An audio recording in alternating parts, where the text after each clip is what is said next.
सुरगुरुं वन्दे जगत्कारणं वन्दे पन्नगभूषणं मृगधरं वन्दे पशूनां पतिं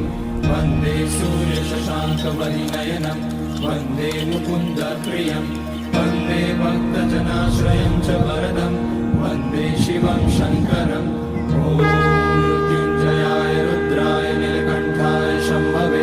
अमृतेशाय शर्वाय महादेवाय ते नमः। नमस्तेऽस्तु भगवन् विश्वेश्वराय महादेवाय त्र्यम्बकाय त्रिपुरान्तकाय त्रिकाग्निकालाय कालाग्निरुद्राय नीलकण्ठाय मृत्युञ्जयाय सर्वेश्वराय सदाशिवाय